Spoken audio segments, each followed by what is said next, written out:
guys, Jay here. Welcome to Models Memories Weekly, episode 210. Models Memories is a show about nothing and is filmed in front of a live studio audience. This is a show where we're talking about painting, modeling, and wargaming experiences from the week. Now you might be thinking to yourself, Jay, you put out 3 videos a week. How could I possibly have more to say? Well, I do, and here goes. This week is Adepticon! I drove like 160 miles today, and the Adepticon Reveals show on Twitch was my first experience with Adepticon. I went to the Field Museum in Chicago and I saw some 2,000-year-old D6s, and they're pretty much just regular old D6s, but they were really cool. The Warhammer Reveals show was actually pretty good this year. Last year they showed off some cool stuff, but it was kind of an absolutely awful production. This year they kind of got it together. They showed off the models pretty good. It didn't take too long. They didn't answer any super interesting questions. They were kind of taking questions from the chat or live or however they were doing it, but they were clearly just answering questions that they wanted to get information out about these releases. But overall, it was like a B. I would give the new maybe a C+, like B. Like I think it was an okay reveals show, which is a lot better than they have been doing recently. Getting into the reveals, Old World kind of got a lot. Like they got a lot. The first big thing is Beastman is kind of getting probably squatted from Age of Sigmar and moved into Warhammer The Old World. I have a soft spot for the Beastmen because I really like the Beastmen and Kill team. I put together all 10 of those guys and they're really, really nice. And I like the big guy just carrying a giant rock.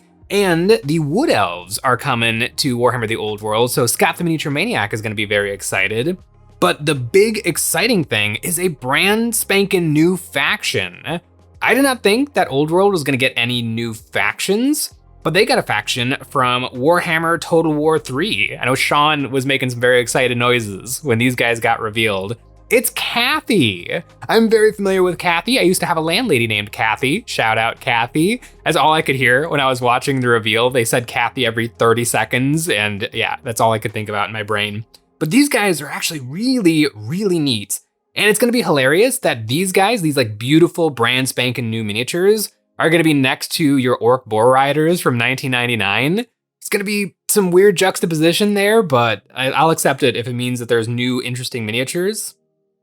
The rank and file guys are fine, like they're very good. They're objectively very good, but they don't do much for me. It's the big cool hero stuff that is really, really cool. Shugengen, Lord of the Great Spirit Longma. The chat was having fun with Longma. It was a good time to be in the chat.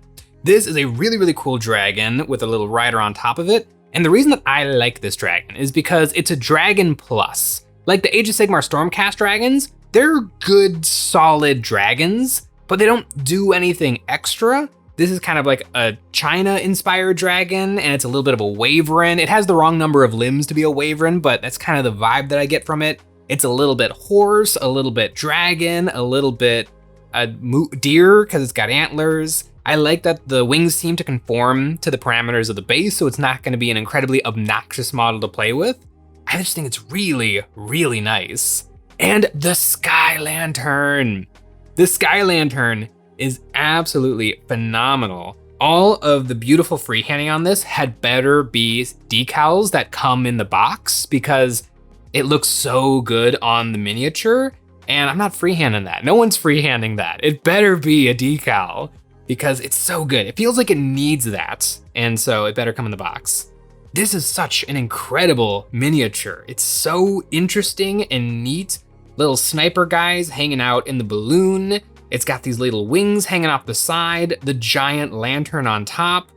It's really, really nice. And speaking of really, really nice, the Cathian Sentinel. The Cathian Sentinel, this guy almost doesn't look like a Warhammer miniature. It's got very different vibes. But I do like the vibes. It reminds me a lot of the Terracotta Warriors that I bought for my Malifaux team. I'm working on my Malifaux crew and I bought a box of Terracotta Warriors, and this guy kind of is a Terracotta Warrior, but just 18 times the size of the miniatures that I added to my my Malifaux warband. I do like the alternate options for this guy.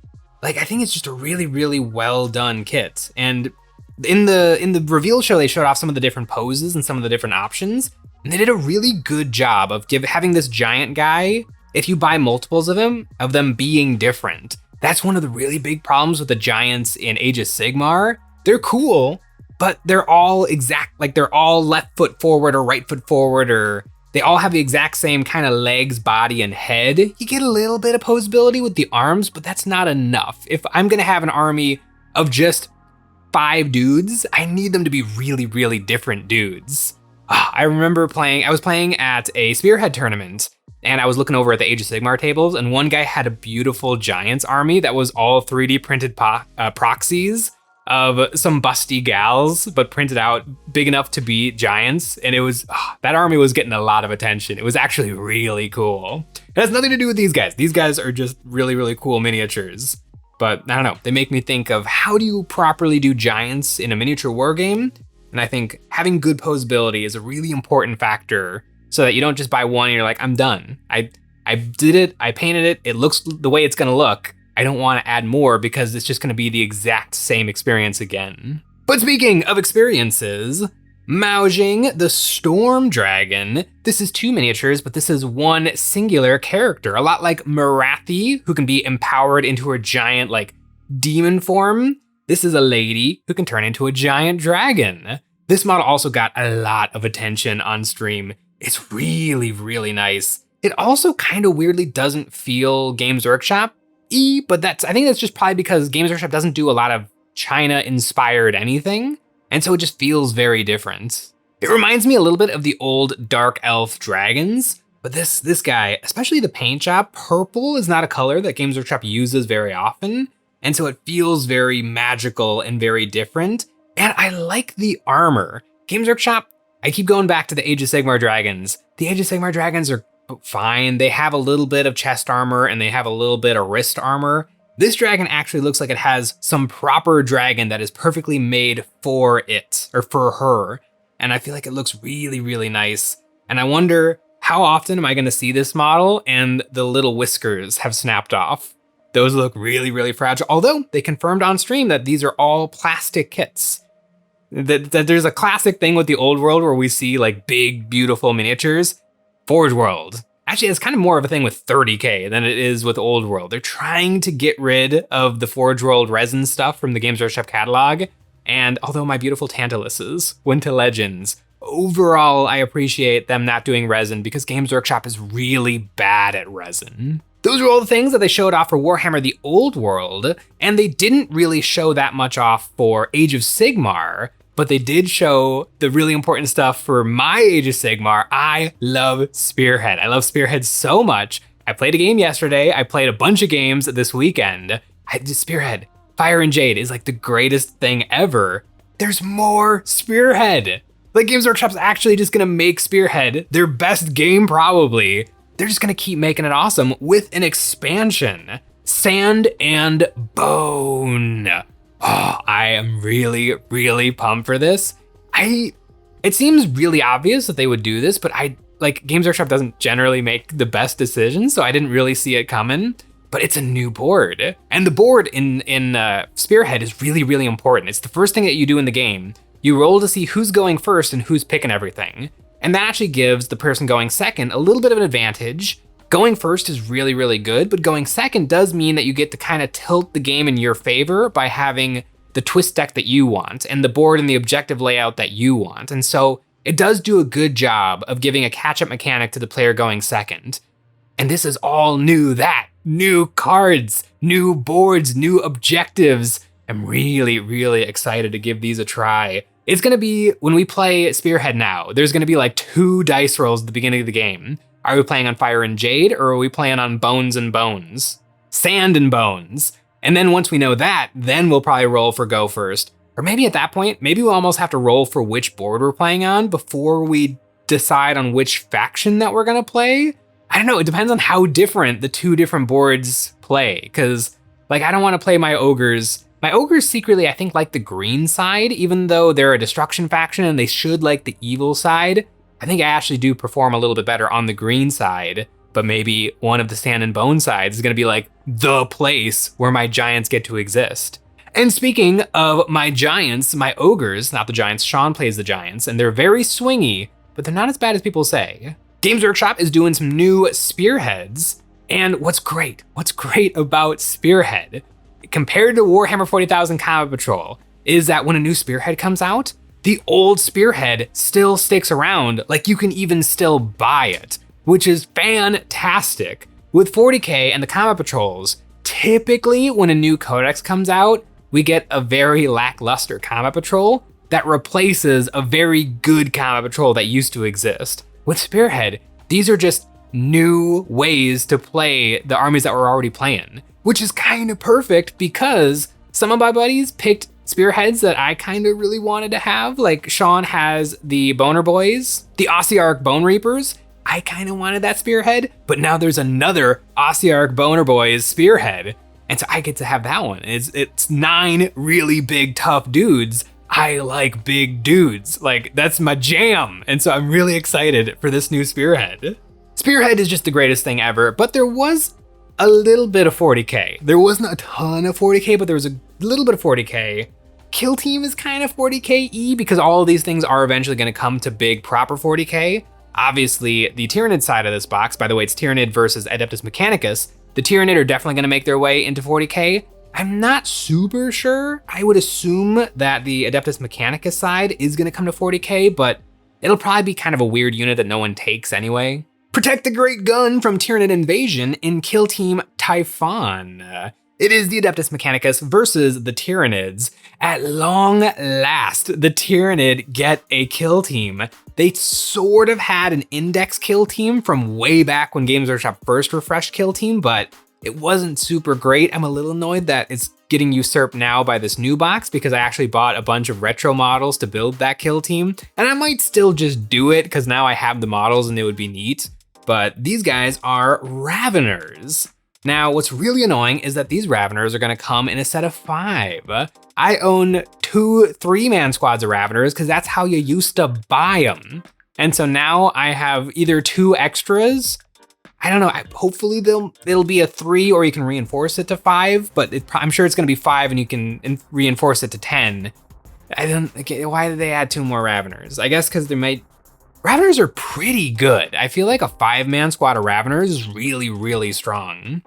And then looking at these Ravener miniatures, they're kind of whatever. They remind me of the old Red Terror miniature for the Tyranids.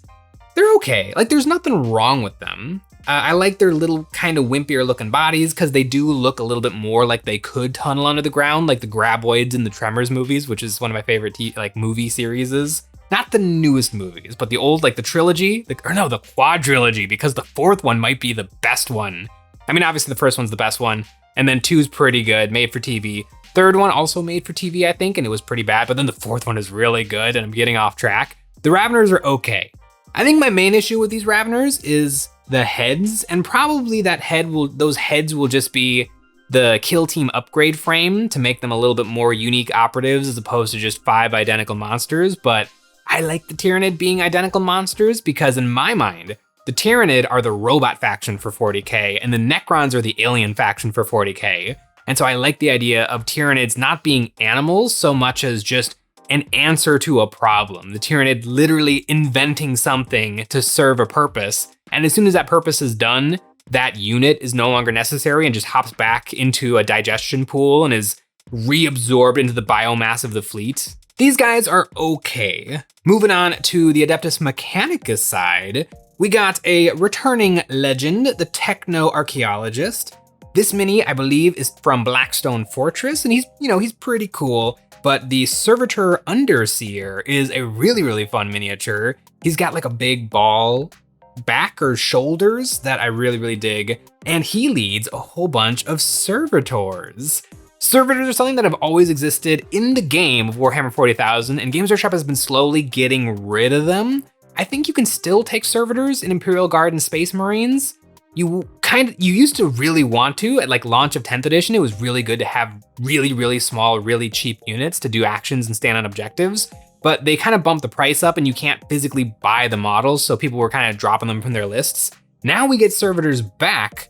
Are they gonna go into Agents of the Imperium? Are they gonna go into Adeptus Mechanicus? Are they gonna be available to the other Imperium factions?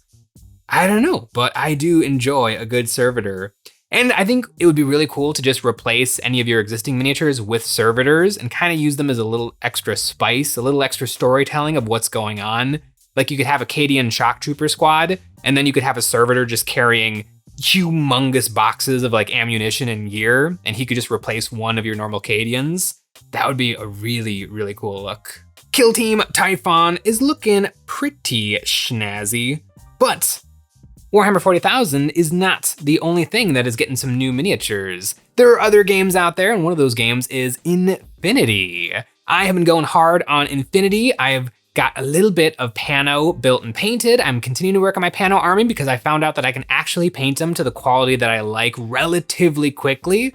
And so I'm gonna try to get a Pano force up and running as quickly as possible. Pan Oceania is kind of the Ultramarines of Infinity. They're the regular old human faction.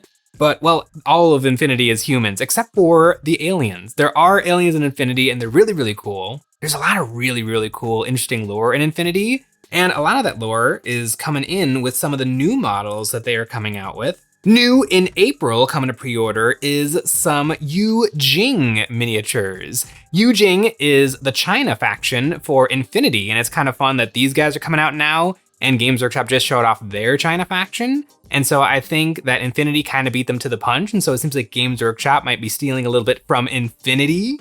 But these guys are really, really neat. And one interesting thing that is coming out is the Longwing Imperial Tag Police. This is a tag for Yu Jing. Yu Jing as a faction is kind of built around their heavy, heavy infantry. And so it's interesting to get a tag for the Yu Jing faction. But like tags in Infinity are the giant mech robots, and giant mech robots are just gonna look really, really good next to big, heavy mech suit, like heavily armored, kind of Iron Man inspired guys. And so this guy looks big and tough. Also coming is the Imperial Service Action Pack. Action Packs kind of give you a tasting of your faction in Infinity, and they give you all the miniatures that you could possibly need to play a game of Infinity with. And if you get the Imperial Service Action Pack, then you can get the Dragon Lord pre-order exclusive mini for free.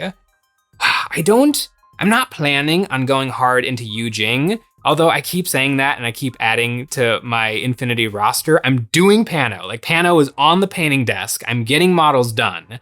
And then it's probably gonna be JSA, the Japan-inspired faction. And then after that, I'm probably gonna do a little Hak Islam. And then after Hak Islam, I think I'll do Nomads. And by then, the year will probably be over and I'll hopefully have played a lot of games in Infinity. But that's my current, that's on my current list. It's on my current shopping list. And tomorrow I'm gonna be at Adepticon and I'm gonna go to the Infinity booth and I'm gonna play another demo game on their beautiful, beautiful Warsenal scenery boards. I've bought so much Warsenal terrain. I have a giant cardboard box of Infinity terrain and terrain I can use in Infinity. One of these weeks, one of these months, one of these years, I'm gonna get a beautiful Infinity board built and I'm gonna be playing some really cool games. One of the really cool things about Infinity is the lore is actually really, really solid. So these new models that are coming out in April, they're based on Yu Jing, the China-inspired faction. And China, the Infinity is set a little bit of a future, kind of like an idealized future of Earth. And when America and a lot of the other countries, they went really, really hard into space travel, and they actually launched a bunch of colonizing ships into space, trying to get through a hopefully stable wormhole. Turned out not to be a stable wormhole. They lost everything, and China immediately rose to absolutely dominate Earth. They were the head honchos, but all of these countries kind of continued to work, and they actually managed to leapfrog China. And now China is trying to get back into a place of dominance that has been stolen from them.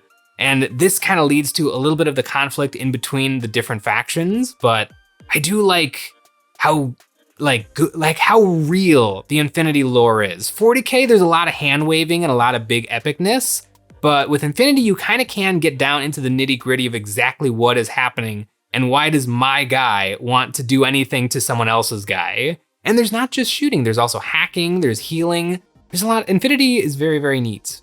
But you know what else is very, very neat? The Games Workshop reveals for 40K. Don't get too excited, but 40K did get some stuff, literally some stuff.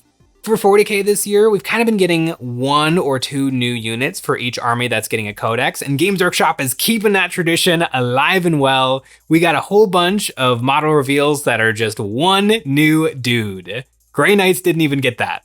For the World Eaters, one of the factions I enjoy playing into the absolute least. They Leroy Jenkins themselves right into my lines turn 1, and I'm just sitting there the whole time just fighting them. They get the 8-bound. I don't like 8-bound. They got an 8-bound character. An 8-bound character that on stream they teased that it's going to be able to resurrect guys. I really hope they mean jackals and not 8-bound, because 8-bound are incredibly tanky, kind of Terminator style characters, and I don't want those guys coming back to life. That just sounds miserable to play against. But this guy is really kind of fun looking. He kind of looks like he's dabbing, but he's got a chainsaw, and then he's got an arm that is also a chainsaw, but a natural chainsaw, almost a Tyranid-inspired chainsaw. This guy does look really, really cool, and he's gonna look really good alongside 8-bound, but I don't want to see him. I don't want to fight this guy. At least, hopefully, this guy's really expensive, and so then World Eaters players will stop bringing Angron, because really, Angron is the annoying thing in a World Eaters army. Do you guys know that Angron can come back to life? He has like a 25, maybe even higher, it might be like a 50% chance of him coming back to life if he dies early enough over the course of a game of 40k. Angron gets to resurrect. It's really annoying. You feel so good when you've finally taken down Angron, and then he can just come back to life. It's bad. It's really bad. But this guy's kind of cool. For the Death Guard, they got the Lord of Poxes, who's just a little lord. What do they say he could do on the stream? I think they said that he could give them like some shrouding mechanics, so hopefully he can provide like stealth or cover to a unit that he's attached to. And they really talked up that he's a really, really good combat character, which is interesting. Death Guard actually do have some pretty good close combat, so I don't know if we need a beat stick combat character, but it could be nice, especially if you could just sneak him into a squad of just regular Plague Marines, and then hopefully he's some countercharge like tech that just makes it so that you don't have to worry so much about your guys absolutely getting one-shotted. I really hope that he gave Fights First. Fights First would be incredible on Poxwalkers. Even if he's not that good, it's just such a powerful ability to have. I don't think he has it, but that would be that's my dream, is that this guy gives my guys Fights First. That's what Nurgle got. And then for the Thousand Suns, they got Thousand Sun Robots. And the chat seemed very mixed on these guys. I kind of agree. They don't fit in that much. Like, they are Thousand Suns inspired or Thousand Suns adjacent, but they do look very kit bashed.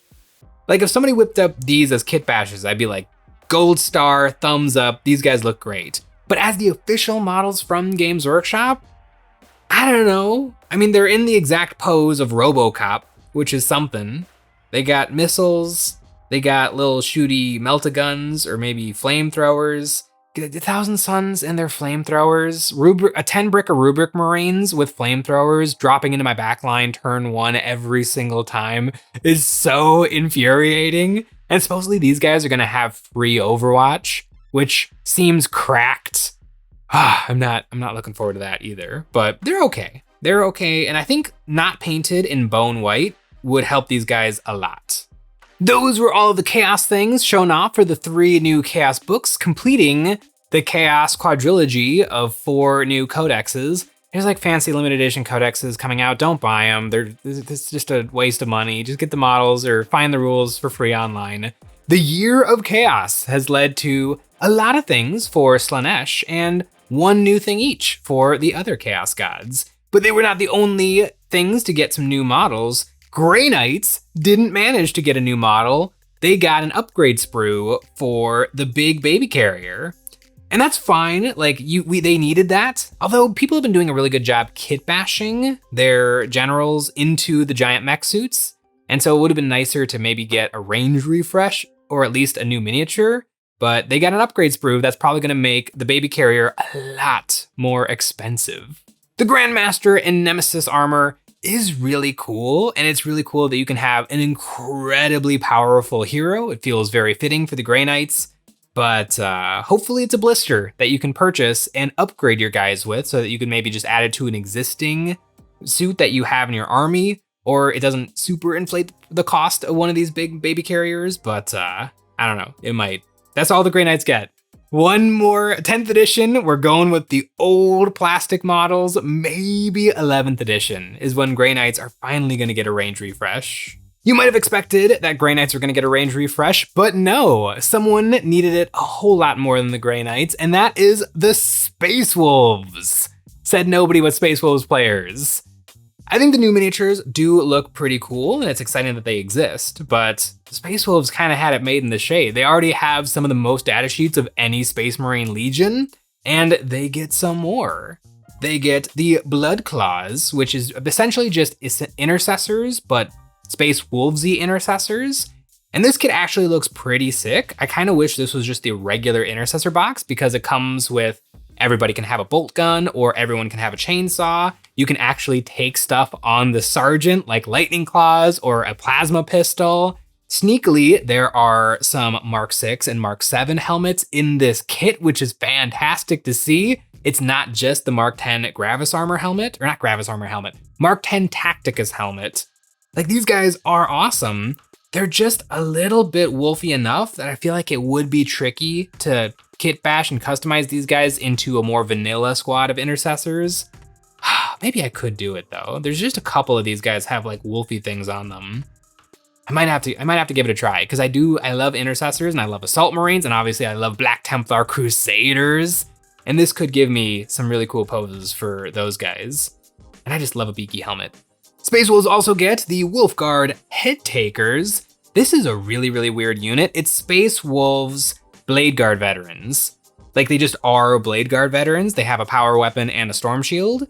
And it also comes with Fenrisian Wolves, and they supposedly come in the same box, but they're gonna be two separate units. Very odd. I would love Blade Guard veteran if they could take a squishy squad of dogs with them to tank wounds. That would be fantastic, so that you can even save your like 4-up and vulnerable save with the storm shield for later. But no, this is gonna be two separate units. And it'll be interesting to see how that plays out on the tabletop, but sure. They also get the Wolfguard Battle Leader. This is the Space Wolves version of the Leviathan Space Marine Captain with the gigantic storm shield and the power weapon. This is just the Space Wolvie version of that, and he looks really, really good. And then there is an actually new unit, the Wolf Priest. This guy is a little bit apothecary, he's kind of just an apothecary. He has a pimp stick, which is pretty cool, and his pose is really, really nice. This guy looks aggressive. I like his little frost dagger, which is literally a frost dagger because frost weapons are a thing for the Space Wolves. And it's a weapon that like Elsa from Frozen would come up with, but it's kind of cool if you give it that Space Wolvesy vibe. This guy is really neat, and he does just do apothecary stuff. He collects gene seed from his fallen battle brothers, and supposedly he messes with wound rolls. And so you can get I think you can get reroll wound rolls of 1, or if something is attacking something on an objective, then you can reroll all wound rolls.